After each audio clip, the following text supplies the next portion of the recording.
आज के सेशन में हम लोग पढ़ेंगे intensity of electric field due to a point charge. इससे पहले वाले वीडियोस में हम लोग देख चुके थे जो इलेक्ट्रिक फील्ड लाइंस होती है वो हमेशा पॉजिटिव चार्ज से निकलती है और नेगेटिव चार्ज की तरफ जाती है, एक दूसरे को इंटरसेक्ट नहीं करती है।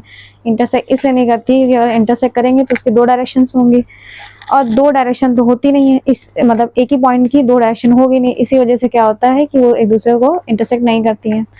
और स्टैटिक पोजीशन में वो क्या होता है, कंडक्टर के अंदर से नहीं जाती है इलेक्ट्रिक फील्ड लाइंस, क्योंकि कंडक्टर के अंदर जो चार्जेस होते हैं वो जीरो होते हैं, इसी वजह से इलेक्ट्रिक फील्ड लाइंस वहां से नहीं जाती हैं। और इसके बारे में बताया 4 पॉइंट्स थे, जिसके बारे में आपको बताया था। और इलेक्ट्रिक फील्ड इंटेंसिटी के बारे में बताया था कि E इक्वल एफ अपॉन में क्यू नॉट था। क्यू नॉट हमारा टेस्टिंग चार्ज था। अगर उसमें डेफिनेशन ये थी, किसी टेस्टिंग चार्ज को इनफाइनाइट से किसी इलेक्ट्रिक फील्ड में लाने में जो हमें फोर्स लगाना पड़ता है उसे क्या बोलते हैं, इलेक्ट्रिक फील्ड इंटेंसिटी। आज हम लोग पढ़ेंगे अगर किसी पॉइंट की वजह से अगर हमें निकालनी है, कुछ डिस्टेंस पर है, कोई पॉइंट है कुछ डिस्टेंस पर है, उसके लिए हमें इलेक्ट्रिक फील्ड इंटेंसिटी निकालनी है तो क्या होगी। जैसे कोई एक चार्ज है Q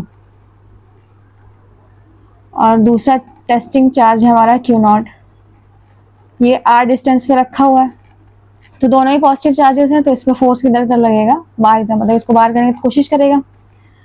तो हमें निकालना है कि इस पे कितनी इलेक्ट्रिक फील्ड इंटेंसिटी होगी। अब हम जानते हैं अब कोई चार्ज आ रहा है, सेम चार्जेस लाइक चार्जेस आ रहे हैं दूसरे करीब, तो वहाँ पे फोर्स लगेगा। फोर्स का फॉर्मूला मैंने पढ़ा था इससे पहले लेक्चर में, 1/4 pi epsilon not Q1 Q2 upon में R स्क्वायर। हमें इलेक्ट्रिक फील्ड इंटेंसिटी निकालना, तो उसका फॉर्मूला था E इक्वल एफ अपॉन में Q नॉट होता है फॉर्मूला। एफ की वैल्यू हम यहाँ पे रख देंगे। जब एफ की वैल्यू रखेंगे तो 1/4 pi epsilon not Q up into Q not upon में R स्क्वायर, और फुल अपॉन में क्या आ जाएगा इसके Q नॉट।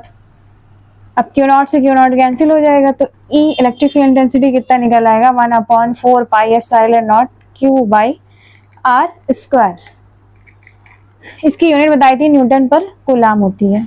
अब इलेक्ट्रिक फील्ड की डायरेक्शन भी निकालने में बोलता है, तो इलेक्ट्रिक फील्ड की जो डायरेक्शन होती है, जैसे हमें किसी पॉइंट पर निकालने इलेक्ट्रिक फील्ड की डायरेक्शन, तो वो हमेशा किधर होगी, पॉजिटिव से नेगेटिव डायरेक्शन में होगी। जैसे कोई पॉइंट है यहाँ पे और यहाँ पे कोई चार्ज रखा हुआ है, जैसे कोई चार्ज है, ये पॉइंट है, यहाँ पे हमें इलेक्ट्रिक फील्ड की डायरेक्शन बतानी है। तो अगर ये प्लस चार्ज है तो मान लेंगे कि यहाँ पे क्या हो जाएगा, माइनस हो जाएगा, तो इसकी इलेक्ट्रिक फील्ड डायरेक्शन इधर होगी। अब अगर जैसे ये माइनस की जगह प्लस की जगह माइनस वाला चार्ज होता है, यहाँ पे डायरेक्शन पूछ रहा होता, तो ये माइनस है, यहाँ हम मान लेंगे प्लस, तो इसकी डायरेक्शन इधर तरफ होगी। मतलब इलेक्ट्रिक फील्ड की डायरेक्शन हमेशा प्लस से माइनस की तरफ होती है। ठीक, तो इतना ही था इसमें electric intensity of electric field due to a point charge में। इसमें ये बताया गया था कि अगर कोई चार्ज रखा है, दूसरा टेस्टिंग चार्ज हम उसके करीब लाएंगे तो उस पर क्या होगा, फोर्स लगेगा। तो वो फोर्स की वैल्यू हमने यहाँ लिख ली थी। फिर उसके बाद इलेक्ट्रिक फील्ड इंटेंसिटी निकालना था, जिसका फॉर्मूला था E इक्वल एफ अपॉन में Q नॉट। एफ की वैल्यू रखी थी, Q नॉट से Q नॉट कैंसिल हो गया था, तो वैल्यू कितनी आएगी, E equal 1/4 pi epsilon not Q by R square. ये इसकी वैल्यू थी। आई होप कि आपको समझ में आ गया होगा। अगर इसमें कुछ कंफ्यूजन होगी तो आप कमेंट कर सकते हैं, मुझसे पूछ सकते हैं। Please like share and subscribe. Thank you.